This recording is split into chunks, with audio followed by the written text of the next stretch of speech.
What up, what up, what up? Welcome to Live Game episode 171. This is the Average Man's Perspective on Football. I'm your co-host, Marcus. I'm the GOAT. The GOAT. I'm the greatest of all time. Yeah, undisputed. Undisputed. Next up, we got Herman. Say what up, Herman. Hey. You are a hater. We need some more, some pep in your step there. I've told you, if you don't stop playing that BS about being the GOAT of fantasy, I'm about to leave this show. I ain't saying nothing about fantasy. I just said the GOAT. I'm the GOAT. I ain't saying nothing about fantasy. Next up, we got Brian. Say what up, Brian. Thanks for joining us. I'm the one selling the records. They coming to see me. They coming to see the Temptations. Ain't nobody coming to see you, Otis. You sounding dry too, Brian. Mark, let's lighten this up a little bit. Last but never least is Mark. Say what up, Mark. Good evening. See, that was totally undry. And me, I'm 56 years old. Damn. I'm sorry. Before we get started, I want to encourage everyone to like, share, and subscribe, especially if you're watching on YouTube. You catch us on Facebook and our Facebook group, The Live Game. You catch us on Twitter /X The Live Game 3 and on Instagram at The Official Delay of Game.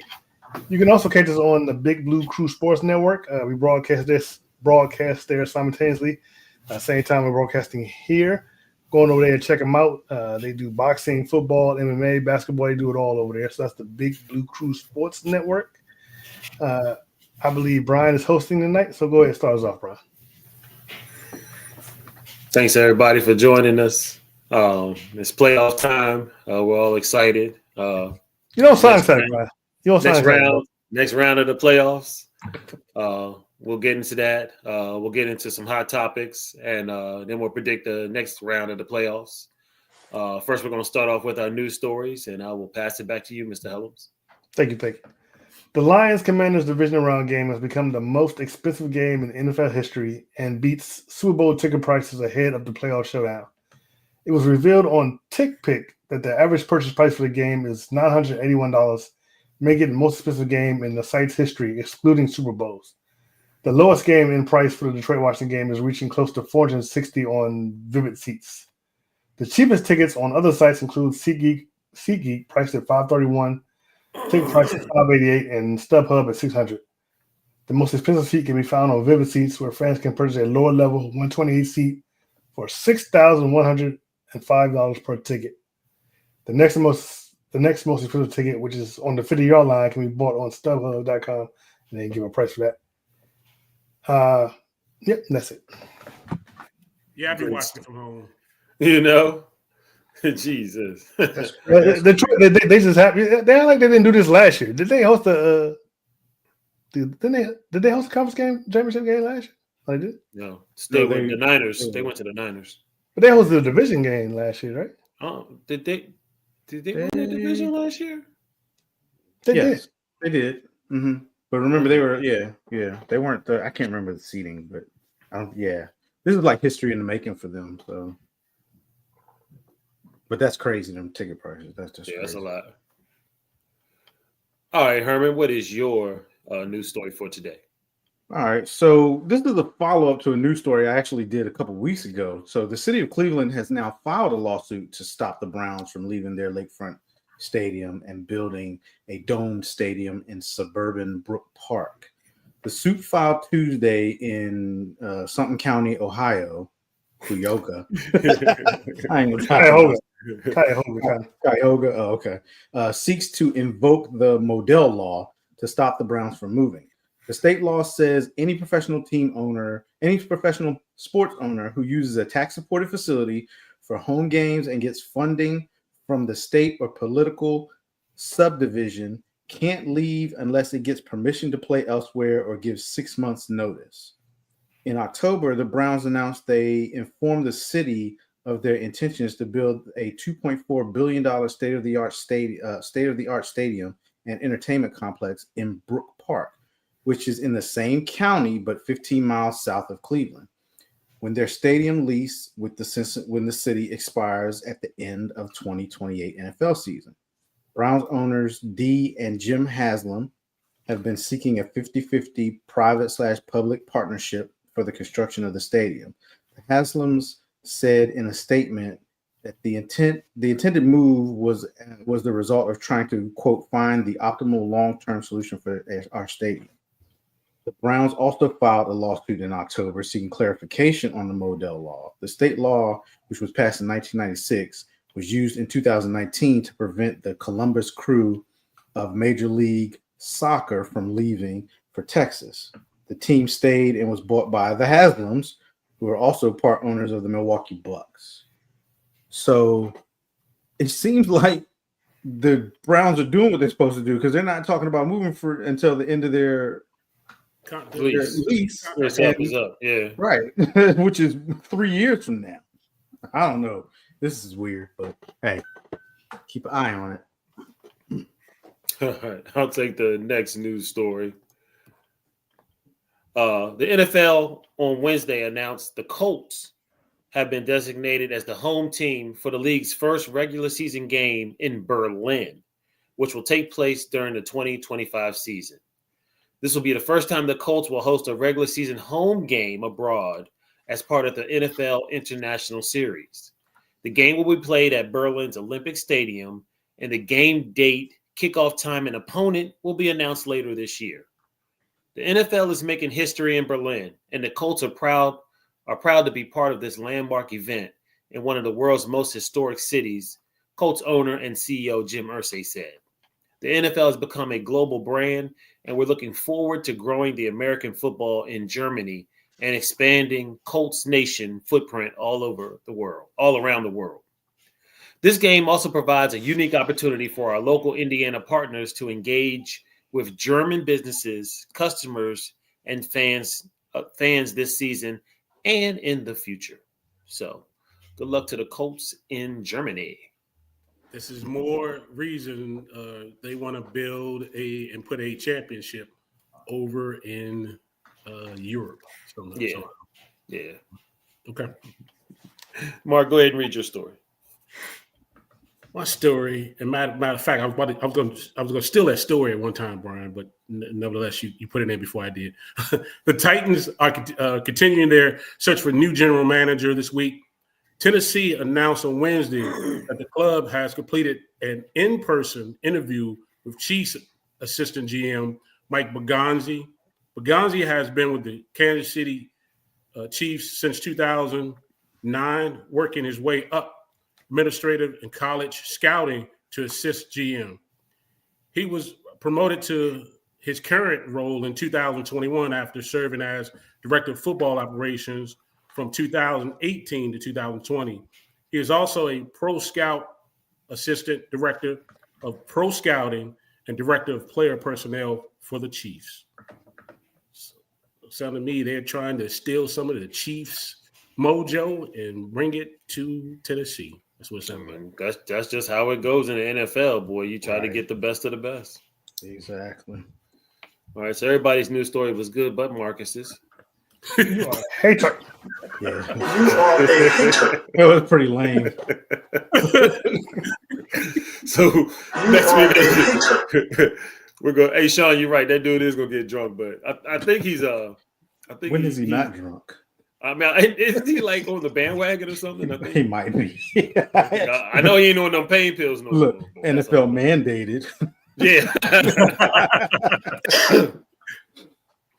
All right, so what we're going to do is we're going to get into these hot topics next. Our first hot topic is who has the best chance to pull the upset during the divisional round of this week? Now, the choices that we have are the Commanders at the Bucks. I'm sorry, wrong one.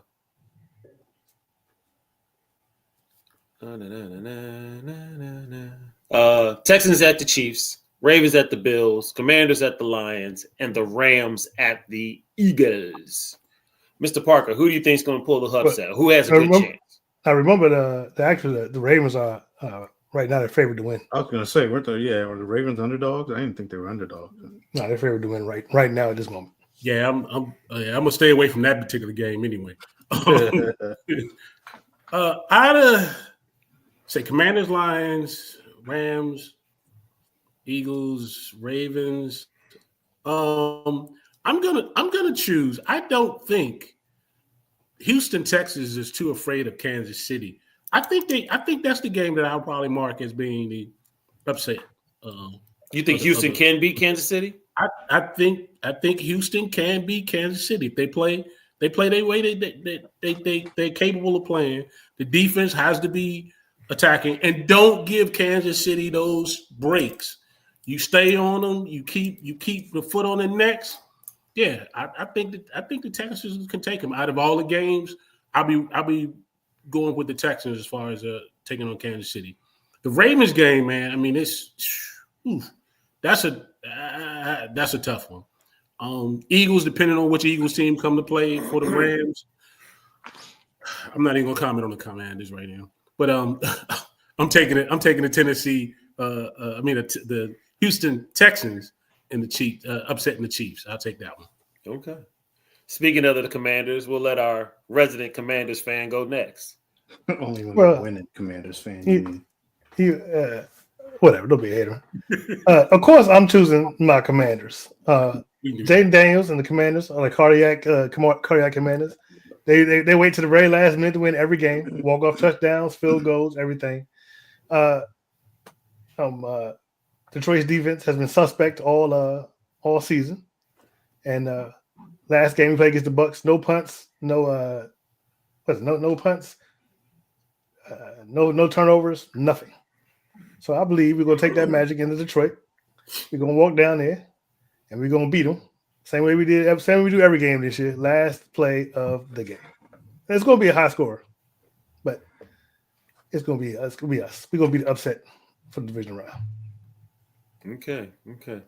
You know, it's funny you say that, Marcus, because I looked at all these games, and you know, I could see the Texans doing something. I could see the Eagles possibly, falling.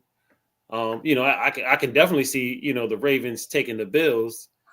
So to be honest with you, my answer is the opposite. There's only one team on here that's not going to win, and that's the Commanders. I guarantee you. That's not the question. That's not the question. They're definitely going to lose. That's not the question. And going to lose bad. That's not the question. That's not the question. Offensively with the Lions. That's not the question. All the other teams in this thing have a chance, except the Commanders. We're going to meet you. You're muted now. You got to answer the question correctly. Who you got, Herman?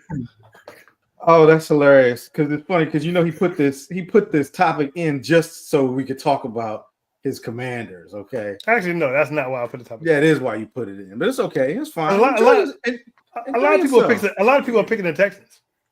A lot of people are saying the Texans will be the biggest upset. When we looked at this, right, and I'm surprised, Mark, you surprised me because that was my pick immediately when I looked at the topic, right? I started thinking about it, and to me, it was like I was thinking it's the Texans. Even though the Chiefs are the Chiefs and they're the champs, and they're the number one seed. They're just not playing like a dominant type team, and then they've been off for a week. Now we know Andy Reid's going to have his team ready and everything, but 23 days since Patrick Mahomes played. How many days? 23. Yeah, that's a long time. But I think if the Texans defense comes to play the way that they did last week, yeah, I think the Texans have the biggest shot at pulling the upset. Just because I don't think anybody's expecting. Well, Marcus, you said people are picking the Texans, but I'm pretty sure I would look at the predictor and see what the predictor had, but it's gone now. So I don't know. But the people they're picking it for the upset. Yeah, that's what I'm saying. But I wonder what the predictor was. What was the predictor, Brian? Oh, you want to get to that later, I guess. Yeah. But anyway, yeah, I just think it's the Texans because I think out of all the home teams playing, the Texans aren't. I mean, the Chiefs are probably the team, in my opinion, that's just not playing like on all cylinders. Like they were winning games and finding ways to win all season, but to me, there weren't anybody to be afraid of so much, I mean, so that's my pick. If Detroit's defense hadn't improved over the last game, I probably still wouldn't have said the Commanders had a chance because y'all going home this week. So. Enjoy it now. You are a hater. Yes, sir, I am. Enjoy it now because we're warming the couch up for you, baby. Nice and toasty. We won't be there. We won't. Be You there. will definitely be there. We won't be there. We'd be on our way to pay the. Well, I'm not giving my picks away yet. I think you are. I think you did. Well, I'm about to say, but We already You know. might as well just go ahead and release it now. I mean, are you going to watch the game? No, you No. know he isn't. No, he isn't. no. He go look on Facebook and then we You see are somebody a put some hater. win in. Here we go watch Right. the game. That's crazy. All right, next hot topic. Which QB is under the most pressure to win this weekend between Josh Allen and Lamar Jackson? Now, we both know that all these quarterbacks are under pressure, but this is going to be probably Mahomes the not best. under pressure. Mahomes not under pressure. He's already He's a under three-time pressure winner. because he's trying to do something that no quarterback has ever done in the history of the NFL. Yeah, True. that's true. So he's under pressure. So these two guys are battling right now to be the MVP of the league. Both of them are playing at an epic level. Which one do you feel will have the most pressure or may crack under the pressure because of this? We'll start Herman off with this one. So I think I have to go with Josh Allen. He's the home quarterback. We know he likes to play. He tends to play hero ball sometimes, but he hasn't done it a lot this season. So I'll give him his credit for that. But having to face Lamar and that run game, like I don't. Without getting into the picks, I don't know how you stop them after seeing how they. Sorry, Mark. After seeing what they did to the Steelers last week. I'm the one who picked them too. I picked the Ravens. I know. I'm so- just saying that just to have to bring it up, not trying to rub it in, but just seeing what they did to this. Like I was sitting there watching, and I was watching Hard Knocks too. It was funny because I was like, damn. If the Ravens had traded for Lamar Jackson like 2-3 years ago, I mean, if the Ravens had traded for Henry like 2-3 years ago, they'd already have a couple Super Bowls, I believe. But I think it's Josh Allen because I mean Lamar, he's probably going to win his second MVP in a row, and that'll be his third, right? Mm-hmm. He's already going to be a 3-time MVP. Now his playoff record hasn't been that great. I will say that. We all know that. But as for this weekend, I think it's Josh Allen because they just it's two quarterbacks going head to head, but Josh is at home. Bills haven't won a Super Bowl ever. We know what happened the last 4 times they were in the Super Bowl. You know what I mean? It's all on whether those demons follow the quarterbacks today. It doesn't matter that he wasn't hit there. So my answer is going to be Josh Allen. I think he has the most pressure. I don't even think he was born with it. He probably wasn't, but it's his responsibility now. So I think it's on him. Yeah, Herman, I'm with you on that too. I agree. I'm with Josh Allen on him with the most pressure. In addition to the fact that it is a home game and all those other things, Josh Allen doesn't have any other hardware. He doesn't have an MVP. Nothing. Yeah. He really has nothing to show for his career right now. So he needs something. He needs to get this win. And this team is Josh Allen. I mean, you can they got a pretty good running game too. They've been running the ball a little better, but I mean, it's really Mo's with Josh Allen. So, like I said, Herman said, Lamar got, a backup. He got a good running game. He got some good tight ends. So it all falls on Josh Allen. So I think this is his best chance to get to the conference championship again and hopefully play, Mahomes or what have you and have that epic battle and get that win and get to the Super Bowl. But I'm with you, Herman. I think Josh Allen has the most pressure. What do you think about it, Mark? I'm going to have to agree with you too. Also, I think it's Josh Allen being the elder of the two. And they're playing in Buffalo. That I think that says a lot too. That you're gonna lose against Lamar and the Ravens in Buffalo. Yeah, he's gonna take a lot of it. There's a lot of stuff that's gonna be on his shoulders with this game if they fail to not win it. But like you stated before, you all stated before, Lamar got MVPs, possibly winning another MVP. So he's got some hardware. Josh Allen doesn't. He's trying to get there, and I think this will be a more reflection on him not getting there, moving to the next level, than more so than Lamar. So yeah, I'm gonna agree with Josh Allen also. And Marcus. Yeah, I'm gonna have to go with Lamar. The reason why is number one, he's a black quarterback. Number two, even though he has these MVPs, and if he wins another one, he'll be the first ever quarterback to win 3 NFL MVPs without winning a Super Bowl first. So, and also, some of Lamar, after all these spectacular seasons he's had, Lamar's worst games have been in the playoffs. And last season, they had to buy. They were number one seed, and they still couldn't make it to the Super Bowl. So, and this year, you have Derrick Henry. So there's really no more excuses.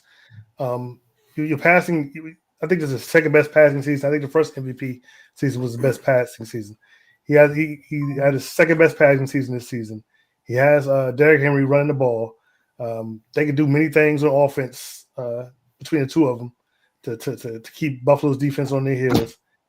It's just he has to win. He has to win. He has to win. It's Super Bowl or bust this year for the Ravens. So I believe that he's under the most pressure. People will start. He doesn't get the kind. At least I haven't seen him get the kind of pressure that Josh has. So I'm going to say that Lamar has the most pressure.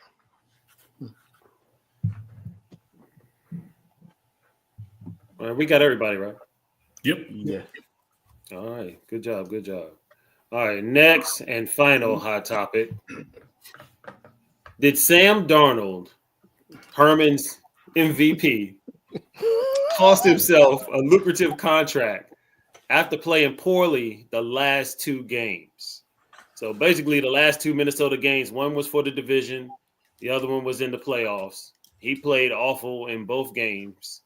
I think Herman might have jinxed him. Pumpkin Watch. He was on Pumpkin Watch all season. He was talking about going everywhere. They were talking about, multi-year contracts and all kinds of stuff. So, do you still think that's in play, or do you think that these last 2 things he's just a backup like he was, and the pumpkin is back? We'll start. Marcus, we haven't started one. You go ahead first. I would say probably so. I believe if he had made it at least to the conference championships, he probably could have negotiated himself a contract. The way it stands now, people were already, not big on him. A lot of people were feeling that, this was just a, lucky year, right place, right time, right quarterback, right coach, right system. That you really couldn't attribute this to Sam Darnold, just the right circumstances. And so those last 2 games, he looked like the old, I see dead people. He got sacked 9 times. And that game this past weekend, a lot of the sacks was his fault. He just held the ball too long, moved around too much, not getting it out quick. Some you could put on offensive line, but a lot of that was his. You get 9. Some of that, a lot of those were on him. I think the best he can hope for is for Minnesota to bring him back, and maybe give him a 1-year deal or something like that. Tell him he has to compete with JJ McCarthy. Yeah, for the top spot. I think that'd be his best spot. If he tries to take it someplace else, I don't think anybody's going to show him any respect or give him a big contract. He messed it up those last 2 games, and his best bet is just to stay in Minnesota and fight with JJ McCarthy next season for the starting position. Yeah, Marcus, I think the shine has definitely come off of McCarthy on Darnold on this one. Like you said, man, the first game, the Lions just basically just blitzed the mess out of him. And, you're like, okay, he wasn't really prepared for that. This playoff game, they're going to game plan for that. They're going to make sure he knows what he's doing. There was a play in there where it was just a screen to the wide receiver, and he just wouldn't let the ball go. This receiver had blocking and everything. He just wouldn't let the ball go, end up throwing the ball away or getting sacked on the play. He just lost his I don't know, like you said, Marcus, he was seeing dead people, and he just lost his whole tenacity and everything and being a quarterback. And to be honest with you, some of them games wasn't that great. I think they barely beat the Jaguars. So in hindsight, the other people hyping him up so much on the show, we kind of got lost, but ultimately he is. Stop looking up stats, Herman. I'm about to destroy y'all.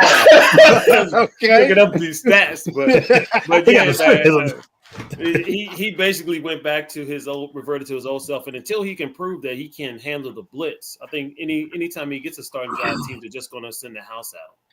Mark, since Herman's still looking up stuff, I'll let you go next.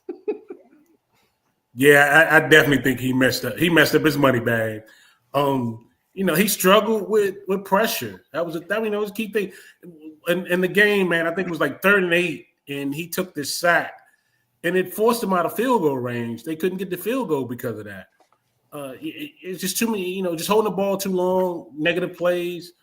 And he played terribly the last 2 biggest games. He did not play well for that. And I think, that's bad. That's bad for him. Is it fixable? It's going to probably be the question for it. Is it fixable? I don't know. You're gonna have to get the right. You got to get the right coach, and because it's kind of like, and I have to go with the young kid Jaden Daniels in Washington. You see this kid under pressure, man. He makes the right decisions at the right time. That's what you have to train yourself to do. Make the right decision. If you got to get rid of the ball, get rid of the ball. If you got to run the ball, run the ball. Just make the right decision at the right time. He did not do that the last couple of games that we saw, and it messed him up. His decision making with the football was just terrible. The question is, do you offer him the same thing he got or close to it, and say, hey, look, we need to see another year of you, or there's a couple of teams that might ring your bell, ring the phone for him. If they offer the right price. Pittsburgh. They offer the right. Hey, they offer the right price. Hey, he can go.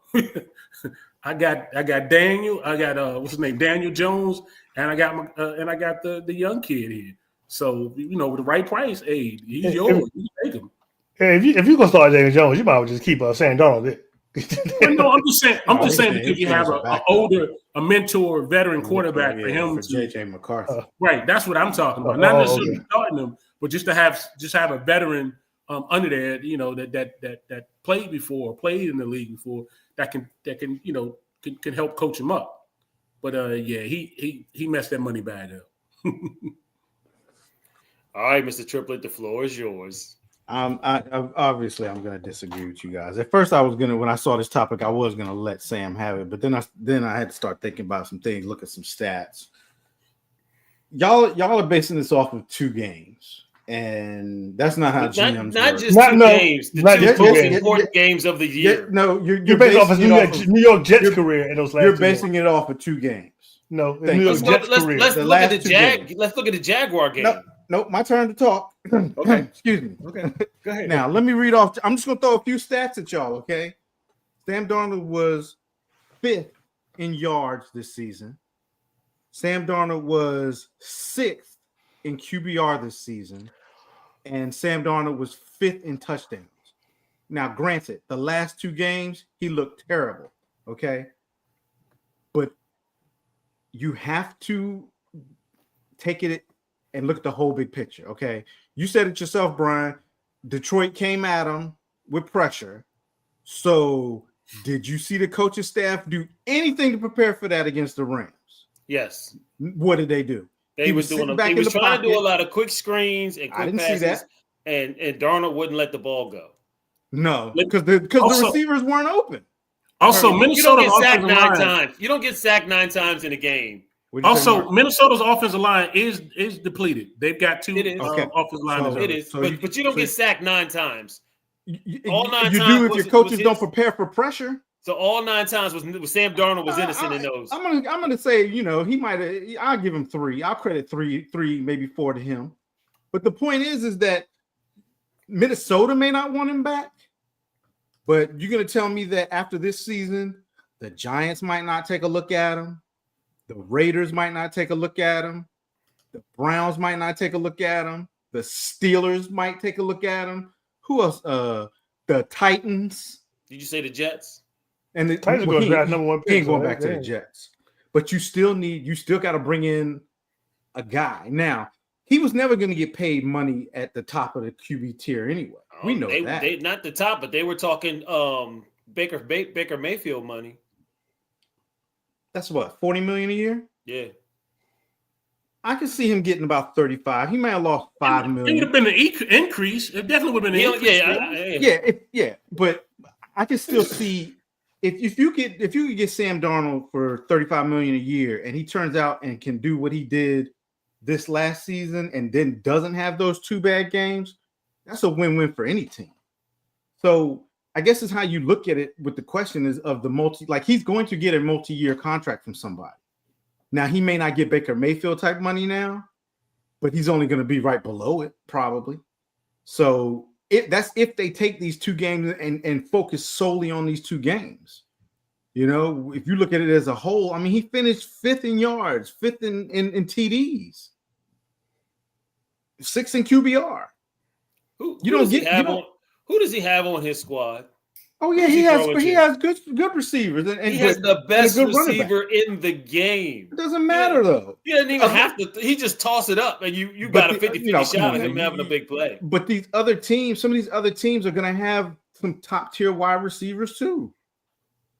Okay. So you don't get the opportunity to get a quarterback to perform like this in free agency very often, and a lot of times these teams are going to be like, I don't want to be the one to miss out.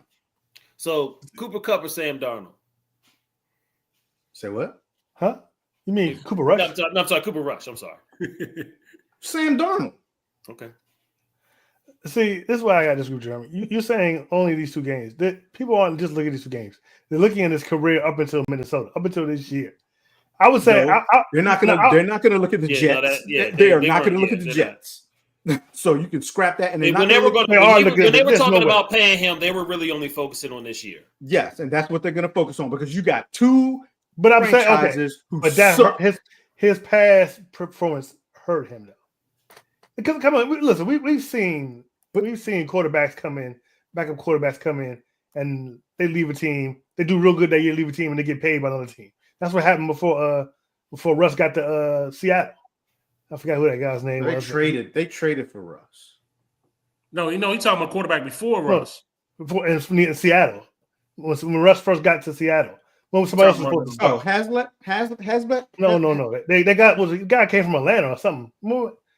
He was supposed to start. Who was supposed good Lord, Flynn. Yeah. Flynn. He had a good season. I don't even know if a season, maybe like a good couple of games. Yeah, and they paid him. They be ready to pay him. But they sure did. Yeah, you're right. But I'm telling you, that was a different NFL too, wasn't it? But it's his career at the Jets and everywhere else. They're not going to even consider it. They're going to look at it like this. They're going to say he was a number 1 draft pick, and then they're going to say he went to the Jets. Oh, they're going to wipe that clean. They might not wipe the Panthers clean, but the Jets, I'm telling you, that the dysfunction that organization shows right now, they're not going to count. They're not going to count that. Look at Geno. Look at Geno Smith in Seattle. He was with the Jets. That's true. Sam Darnold is going to get a job. He's going to get a multi-year contract. Like I said, he may have hurt it a little bit, but they're going to wipe that slate clean from them 2 games. They're going to be like, this dude balled out after he got to a good organization for 1 year. He had 2 bad games, but he was a number 1 draft pick for a reason. That's what they're going to go back to. 3 bad games. Well, 3 bad games, whatever. But that's what they're going to go back to. He still was a number 1 draft 24, pick. 38, 241 yards. Guarantee you he gets a contract. Picks, 3 Guarantee picks. you. I don't know he scored 12 points that game. But I guarantee you he gets a multi-year contract. I think he's going to stay in Minnesota and he's going to compete next year. I think he's going to stay in Minnesota too. I don't think so. I think Minnesota's going to roll. If they don't get a big offer for him, then yes, he'll be in Minnesota. All right, that was a good hot topic. Whoever wrote that one did a good job. He said you did a good job. I mean, I didn't write that topic. I didn't write it. All right. We've been dilly-dally. Let's get into these games last week. Let's get into the first playoff game. What they don't even call it wild card anymore, do it? Wild card weekend. Yeah, it's wild wild card weekend. Are you watching TV? No. All right. So the first game was the Los Angeles Chargers at the Houston Texans. The Houston Texans won 32-12. Justin Herbert was 14 of 32 for 242 yards, 1 touchdown, 4 INTs. Their leading rusher was J.K. Dobbs, 9 carries, 26 yards. Leading receiver was McConkey, 9 receptions, 197 yards, and a TD. Conversely, C.J. Stroud was 22 of 32 for 282 yards, 1 touchdown, 1 pickle. Mixon ran 5 times for 106 yards, 1 touchdown. And Mr. Nico Collins had 7 receptions for 122 yards and a touchdown. In this game, who did you pick, Marcus? I picked the Chargers. I was just completely off the Texans. They have been looking terrible. I feel like they have limped into the playoffs, and I feel like the Chargers are winning kind of strong. But I give it to them. They showed out. They had the Chargers number. Definitely was not expecting that. Defense caused 4 interceptions. It just didn't seem like the Chargers were ready, able to deal with what the Texans were putting out. It was just totally wasn't expecting that. That one play C.J. Stroud did that 3rd and 16, the mishandle, that was a heck of a play. They had him prepared to. Coach had him prepared to play. They did their thing. I picked the Chargers, and I was wrong. Yeah, you're right about that, Marcus. After that play, the Texas seemed like their offense got a spark, and they started scoring, and that defense was suffocating. I mean, the Chargers only rushed for a total of 50 yards in this game, and that's the icon, where it comes to the coach. The coach always has a good running game, and you play off that. And Herbert just definitely wasn't on this game with them 4 interceptions. So I had picked the Chargers with you. Definitely picked this one wrong. Herman, who did you have? Yeah, I was with you guys too. I had the Chargers in this one. The play calling from the Chargers, man, was just kind of a little mind-boggling to me. They got away from the run game, like you said, Brian. They only had 50-something yards rushing. It was one designed rollout play where Herbert rolls right and threw the ball all the way back across the field and threw that interception. And it was designed. That wasn't like a ad lib. That was literally a designed play, because they showed it again from the end zone shot, and you could see that it was designed. I think I was watching a show, and they ran it again. They showed them do that exact same play before, a couple weeks before, and I was like, why would you ever design a play to roll your quarterback right and throw all the way across his body left, even though he's got the strong arm? But Herbert, I mean, when are we going to call it? Are we going to call it? It's close. I don't think we call it. Harbaugh just got there. I blame Staley. One more year. I blame Staley for the past seasons. I agree, Marcus. I think that's getting close. That's all I'm going to say. It's getting close. I was surprised to see a Harbaugh team play the way that they did. So next year, if we're right at this same conversation, it's time to call it. No ifs, ands, or buts about it. We should be dragging him through the mud right now. What's his playoff record? Terrible. Mm-hmm. Herman, if he had a star on his helmet, he'd be he drug all up number one topic of NFL right now. Of course. So are we calling Trevor Lawrence yet? I was thinking that too, Marcus. When he said it, I was thinking the same thing. I was thinking the same thing. At the end of next season, we might have to do a show about this. Okay. Yeah, because you know what's happening. The statue quarterback is dying. They starting to. They starting to really die. are. You got to be a little. You don't have to necessarily be a runner like Lamar. You got to be able to move in that pocket. You got to be able to get first downs. Yeah, you got to be like a Josh Allen type now. Yeah. So, I mean, even Baker Mayfield, they lost. He would put the wheels on and get first down. So, man, Baker Mayfield. You know what? We'll talk about him during the game. But Bakerfield, boy. All right, Mark, who did you have? Yeah, I was with you guys too, man. I took the Chargers, man. The Texas defense came to play. Herbert only threw 3 interceptions all season. He threw 4 in this game. Yeah, crazy. Go figure that one out. the Houston defense woke up in this game and at the biggest moment, and Chargers kind of started off slow. But I will say this: Chargers did improve from last year. I'm gonna give them that. They did. They did. They definitely improved. But I took the Chargers and I got it wrong. All right. Next game we're going to go to was the Pittsburgh Steelers at the Baltimore Ravens. Baltimore Ravens won this game 28-14. Stats in this game: Russell Wilson was 20 of 29, 270 yards and 2 TDs. Lamar Jackson, 16 of 21, 175 yards, 2 TDs. Running game: Harris, 6 carries, 17 yards. Derrick Henry, 26 carries, 186 yards, 2 tutties. Receiving was George Pickens for the Steelers, 5 receptions, 87 yards, and a TD. And Isaiah Likely had 3 receptions for 53 yards. Herman, who did you have in this one? Yeah, I went with the Ravens in this one. This was kind of an easy pick, unfortunately.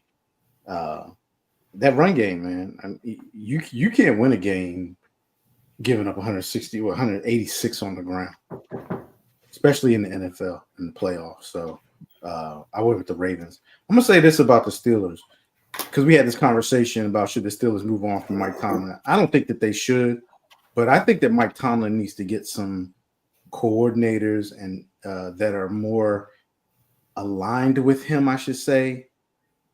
He's a younger, fiery type coach. I think that's what you need in some of your coordinators.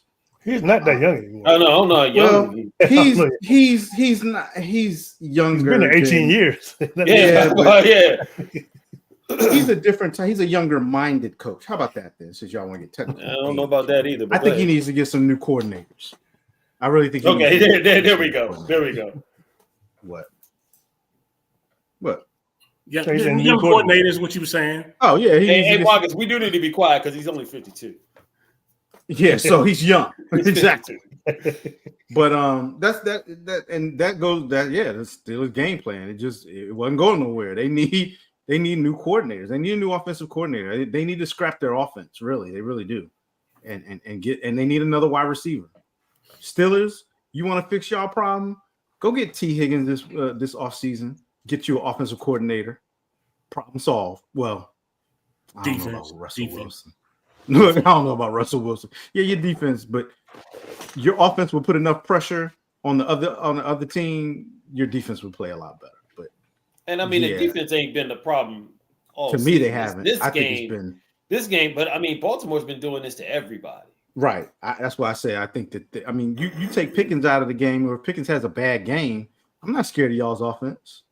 I don't know if you're going to keep Russ or not, but that's just my opinion on it. Well, yeah, sorry, getting off topic, but I picked the Ravens.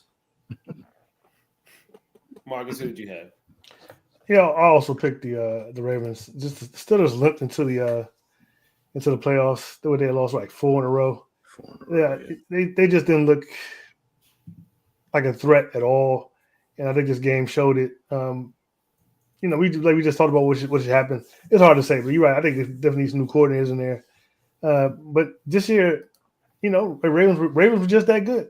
They're a really good team. They're an elite team. That's the problem. So the Steelers are a good team. They're not an elite team right now, and so that's just got to attribute to that. So yeah, I picked the Ravens and I was right. Yeah, I think we were all pretty much on the Ravens Kool-Aid on this one, just because, like what Marcus said, the way that Pittsburgh had been playing the last few weeks when it came to the upper echelon in competition, it just wasn't Steelers football. And Herman, that's kind of what Tomlin does, though. Tomlin is about the run game. He's about running the ball, and he's about time clock, and he's about playing strong defense. So, the offensive coordinator he has is actually that type of dude. So, he is a Tomlin type guy, but I think the NFL is changing. The NFL has changed. Yeah, it's Arthur Smith, right? It's hard. It's hard. He gets the 9 wins. He gets the winning season, but it just seems it's just not enough to progress further in the playoffs until he does something different. Either has a superior defense, like back in the day, or a better run game too. But it was just tough sledding for the Steelers on this one. So I picked the Ravens. I picked this one right. All right, Mark, I saved you for last. Yeah, I took the Ravens also. It started and it ended with the run game.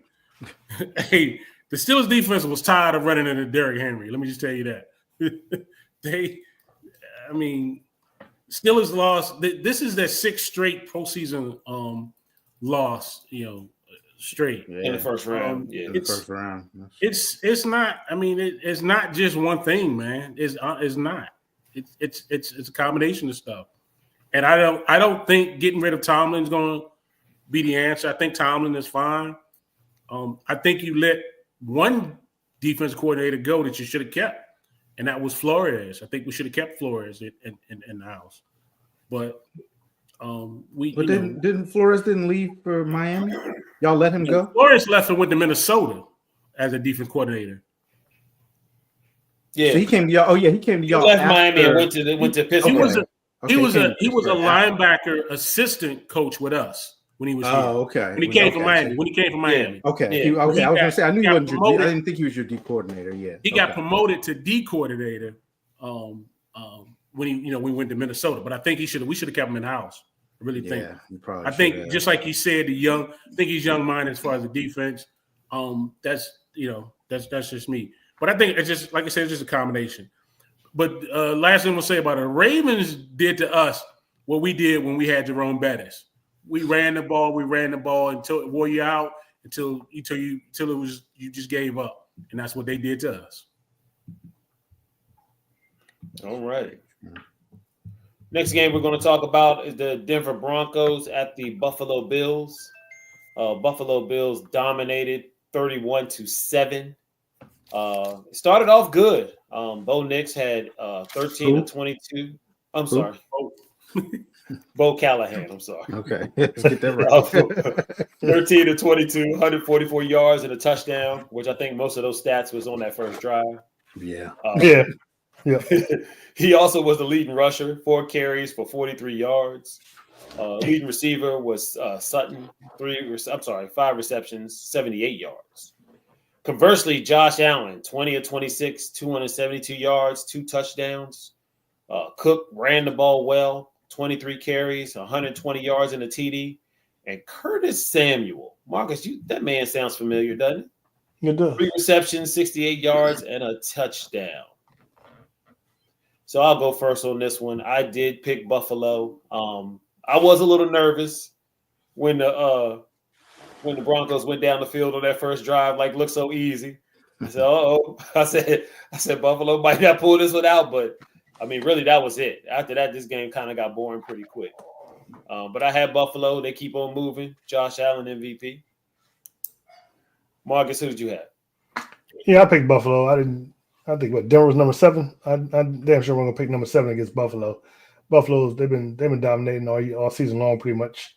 No one can stop their offense, and Denver Broncos couldn't stop it either. So I picked the Bills, and I was right. Mark, I took the Bills. The Broncos started out with that first possession score, and I was like, we will be in for a nice one. But Bills went on and scored 31 unanswered points. 31 unanswered points. Like you said, Cook running game pretty much opened up the passing game and everything else. The Bills just rolled from there. So I took the Bills. And Herman. Yep, I rolled with the Bills on this one too. This was just a case of hey, congratulations, Denver. You made it to the playoffs, You surpassed all our expectations. Yeah, exactly. You surpassed all our expectations. Congratulations, y'all made it to the playoffs. But they just, they're not ready. They're not, upper echelon yet, and it's the reason why they squeaked in at the 7th seed, and the Bills were the 2 seed. So they, like you said, they went down the field. At first, I was like, oh, okay, we might have a game, and then that was pretty much it. So, hey, congratulations, Denver. You made the playoffs. And all y'all can stop whining about Kansas City not playing the last game of the season so the Broncos could get in. Nobody want to hear all that mess. You know? All right, next game we have was the Green Bay Packers at the Philadelphia Eagles. Philadelphia won 22-10. This game was not what it was hyped up to be. Jordan Love was terrible. 20 of 32, 212 yards, 3 INTs. Josh Jacobs did run the ball well, 18 carries, 81 yards, and a touchdown. And Reed, who got hurt in this game, had 4 receptions for 46 yards. This game was definitely a mash unit when it came to wide receivers for the Green Bay Packers. Yeah. The Eagles quarterback, Jalen Hurts, was 13 of 21, 131 yards and 2 touchdowns. Saquon Barkley still doing it, 25 carries, 119 yards. And Smith had the most receptions, 4 receptions for 55 yards.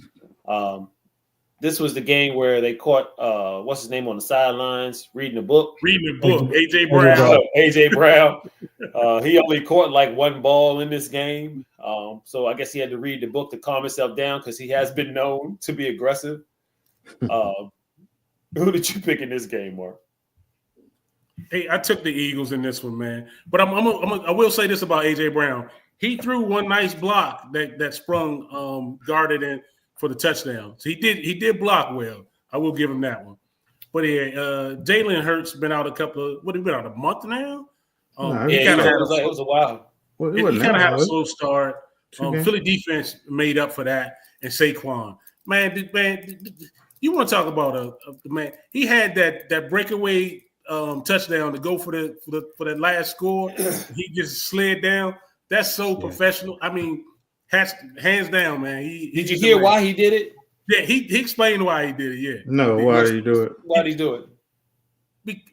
Because he felt like it was more. He wanted to be able to go finish the game with no injuries, nobody getting hurt. He might get a hamstring, pull a hamstring or anything on those type of runs. Yeah. Something fluky might have happened. So shit, the way he went down, it almost got fluky because I think he went down kind of funny. I was like, what the heck? Yeah, but I took the Eagles in this one, man. They won it. Yeah, I'd also pick the Eagles in this game. Like I said, I mean, Herman kind of touched on it a little bit. Jalen Hurts did not look that great in this game. It was Saquon mostly, and that Eagles defense. That Eagles defense just made the Green Bay offense look terrible. I don't know what's up with Love, but you could thank the Cowboys for that contract, buddy, because I don't know if you would have got that money with that performance you put on last week. But I did have the Eagles in this one, and I did pick it right. Marcus, did you say who you won? Who you picked? No, I picked the Eagles. Like you guys said, it wasn't much of a game.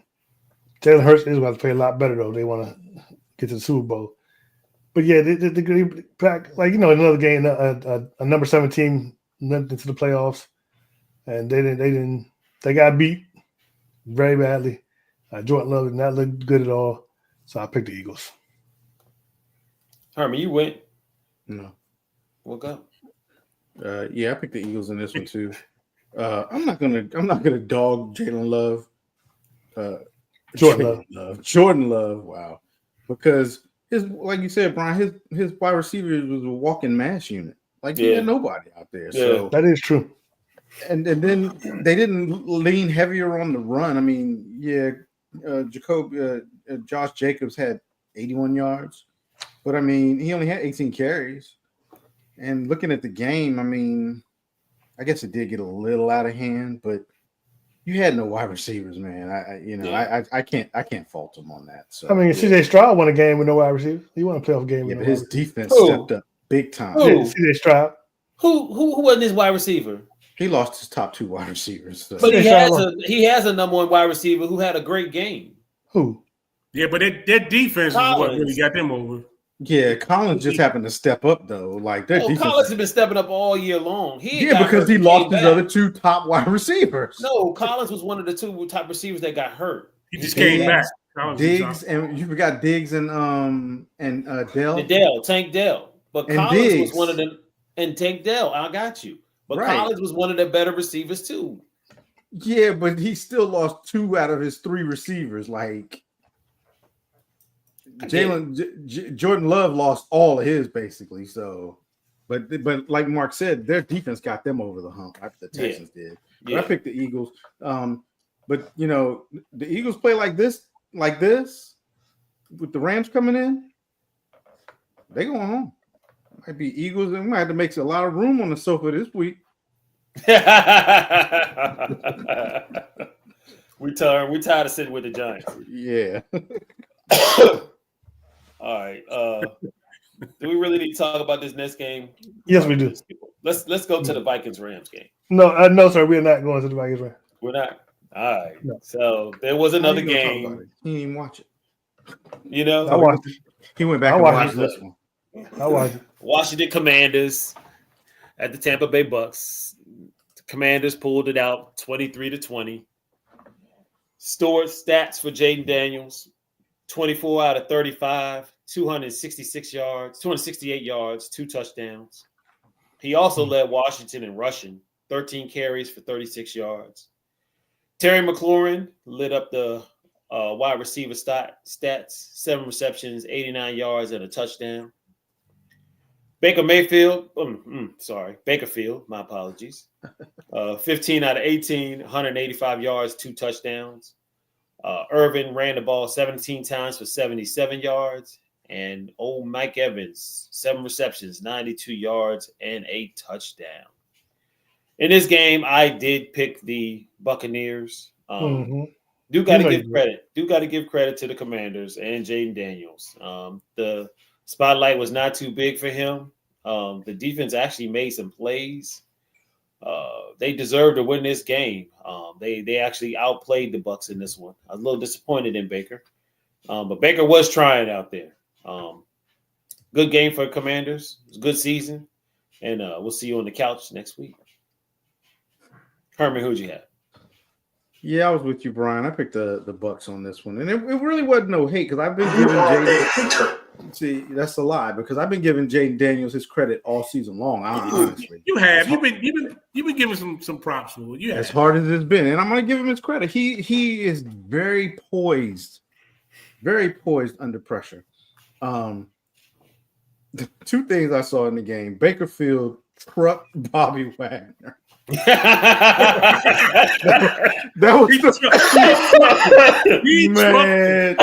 was the funniest thing ever. That and something I didn't like seeing, man.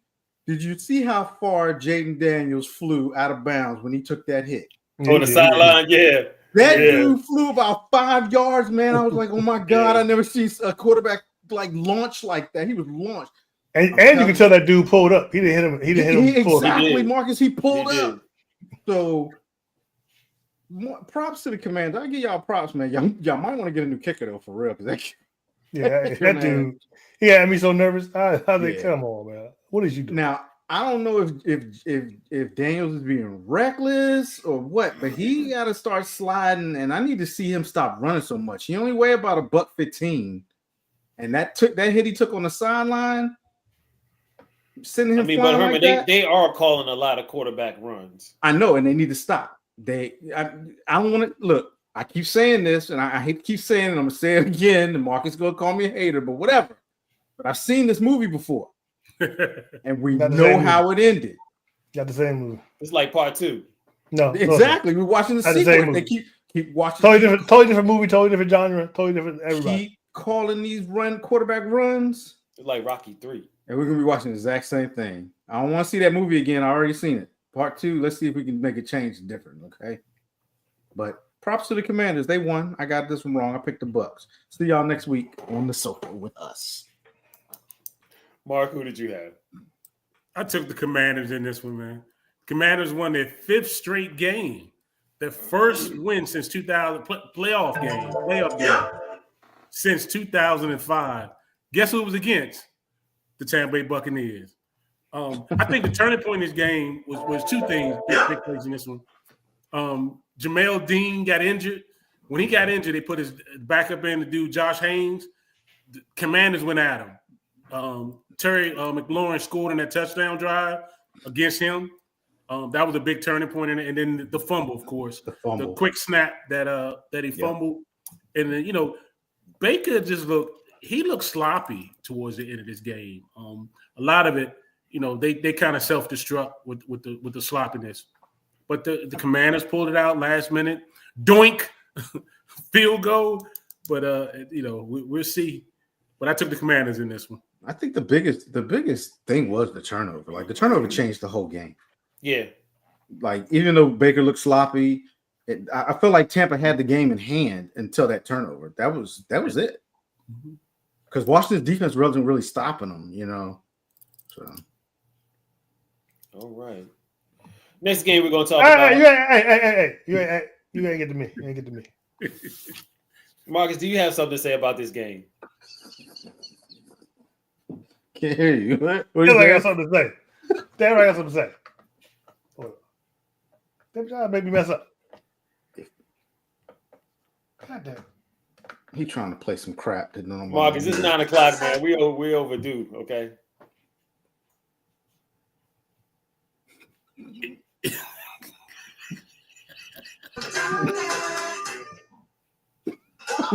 Keep muting his ass until he stops doing it. How is this even? Huh? It's like candy. What? That's my celebration song. It's like candy. That is we made it. Song for football. Never mind. We're going to Division Round Detroit, and we're walking out winners, going to the conference championship. That's all I need to say. Y'all seen it. I was taking names. Y'all was picking Tampa Bay being haters, and we showed y'all Cardiac Kids, Cardiac Commanders, Dane Daniels should be MVP. Forget Lamar. Forget Josh. Yeah, you're crazy. Dane Daniels MVP. Stop. There you go. That's all I gotta say. And I'm we got the same vibe next week after we beat Detroit. Mm-hmm. Cannot wait. Not even going to the next game. So now we're going to go to the last game so that we can get to the picks so we can end this show because we're a little over. The Minnesota Vikings went into Los Angeles Monday night and got stomped 27-9. MVP Sam Darnold stats, 25 of 40, 245 yards, 1 touchdown, 1 pickle. Leading rusher for the Minnesota Vikings was Aaron Jones, 13 times for 48 yards. And the leading receiver was a tight end, TJ Hawkinson, 5 receptions, 64 yards, and 1 touchdown. Stafford was 19 of 27, 209 yards and 2 touchdowns. Kalen Williams, 16 carries, 78 yards. And T. Higbee, the tight end who got hurt in the game, had 5 receptions for 58 yards. Mark, who did you have in this one? I had the Vikings, man. I guess I was saying ghosts in this one, man. The Vikings, who were 14-3 during the regular season, never had a chance in this game. That's the sad part about it. Sacked 9 times. They tied the NFL playoff record with 9 sacks. Sam Donald was under pressure so bad, man. It wasn't even funny, man. I took the Vikings and I lost it. Ooh. Yeah, I did pick the Rams in this one, and the only reason why I did pick the Rams was because of the game prior to that when I saw the Vikings self-destruct against the Lions. I was worried that they weren't going to be able to fix that problem in just the next week. So I did appear to be picked it's correct. I picked the Rams, and I was right. Marcus, who did you have? You also picked the Rams. Like you said, after seeing what Detroit did to them, I had no faith in the Vikings and the Rams. They just seem to put it all together at the right time, and they seem to be playing real hard football right now. And the fact that they were able to pull out and actually win that division I think they started like 1-4 or something like that. Mm-hmm. The fact they were able to pull it up, it's a testament to the team. So I definitely picked the Rams, and I was right. And Herman. Yeah, I was drinking the purple Kool-Aid. I thought that they would be able to fix that problem. You was right, Brian. They couldn't fix that in a week. It was funny because going into this game, I wondered if Detroit has set up the blueprint for anybody going against them, and obviously they did. Because the coaching staff just didn't do anything to alleviate or try to change that. So, I picked the Vikings, and I got this one wrong. I mean, you don't see a 14-3 road team in the wild card ever. So figured they had a good shot at winning that one. All right, how'd you guys do? 5-1. 3-2. Yeah. 3-2. Mark, you need help with the math? That's only 5 games. How many games were there? 1, 2, 6. No, it's 3-3 then. I say 4-2. I say 4-2. 3-3. Yeah, 3-3. Oh yeah, I picked the Chargers wrong. I missed the Chargers game. My fault. Yeah. All right, guys, we've been lollygagging on this show. Let's go through these picks pretty quick. Coming up this week, first game is the number 1 seed Chiefs hosting the number 4 Texans. Current Chiefs are up by 8 points in this game. The predictor is 63% for the Chiefs. Marcus, who you got? Yeah, I'm taking the Chiefs. Doesn't matter that Mahomes ain't played in 22 days. They ready. They're gonna like I said, they're gonna mollywop the Texans. I'm going with the Chiefs. Mr. Parker. You know, they played earlier this season, and the Texans aren't scared of the Chiefs. I think this is the game was when Tank Dell got hurt, and it kind of took the motion away from the Texans. Yeah, I'm taking the Texans in this one. I'm going against the Chiefs. The Texans. Really? You feel differently, Mr. Triplet?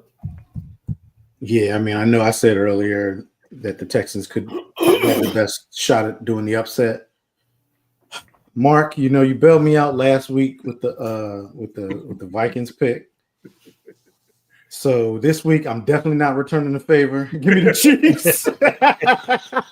I knew you were gonna say something like that. You're a little premature, sir. Yeah. Mark, I will bail you out.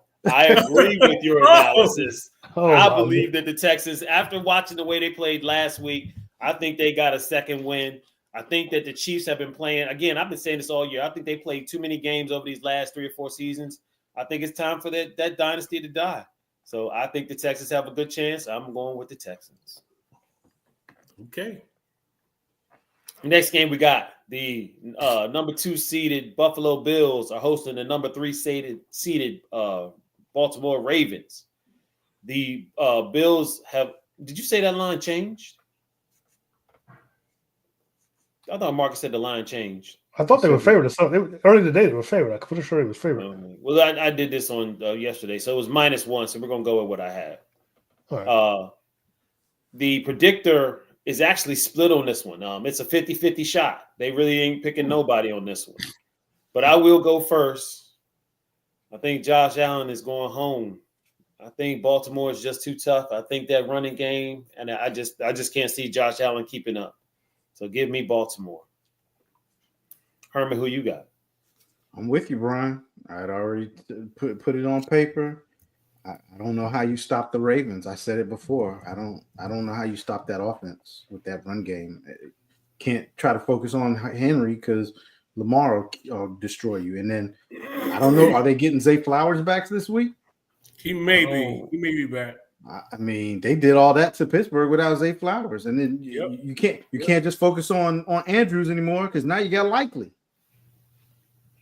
I don't know how you stop that offense. Give me the Ravens. Marcus? Yeah, I'm taking the Ravens. MVP Lamar Jackson, 2 years in a row. I'm taking the Ravens. All right, Mark, you got the opportunity to lone wolf again. If the Ravens do what they did in Pittsburgh, Bills don't stand a chance. Give me the Ravens. All right.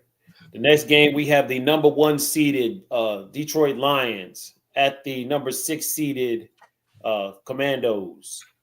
The Lions have the highest point differential. They're giving up 9.5 in this game. The predictor also likes them the most this week at 73%. We're going to start this one off with me. And you already know that I'm like Marcus. I'm drinking the blue Kool-Aid. I'm with the Lions on this one. What you say, Mr. Parker? I say, what was the Rams theme song back in the day? Give me them lines. Give me the lines, baby. I do the sound effects from this show. I do the sound effects. Herbert, who you got? I see that mollywop coming. Give me the Lions, baby, all day. And Marcus, I guess you could do your own sound effect. Y'all gonna be looking real sad this time. And you will wear that hat next week. Hey, look, y'all looking real sad this time next week. If the Commanders win, I will wear the dunce cap while you wear your genius hat. How about that? I'll throw that in there. Yeah, that's right. Look what happens. Let's go watch. Mollywop. Watch what happens. We're gonna shake up the world. We're gonna shake up the world. You gonna shake it or shock Shake it? up the world. Shake it? What does that mean? Well, whatever Muhammad Ali said. Shook up the world. I don't know. What Muhammad Ali me said? a big glass of blue Kool-Aid, drinking it on the show next week. Whatever. Y'all some haters. Final game of the weekend is going to be the number 2 Philadelphia Eagles at the number 4 LA Rams. The Eagles are giving up 6 points in this particular contest, and the predictor likes them the second best at 65%. Mr. Triplet, who do you got? I considered the Eagles. I mean, I considered the Rams in this one. Eagles aren't playing that great, but I'm gonna go ahead and pick the Eagles home team. It's hard to come into that and beat the number 2 seed. I think it's gonna be a good game. It could be come down to a field goal, but I'm gonna go with the Eagles. Marcus. Yeah, I'm going with the Rams. Rams are fire right now.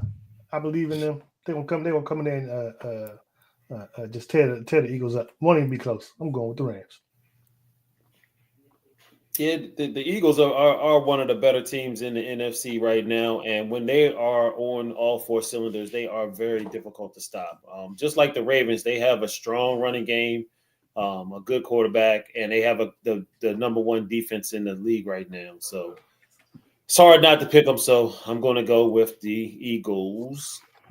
And Mr. Parker, round us out. Give me the Eagles on this one.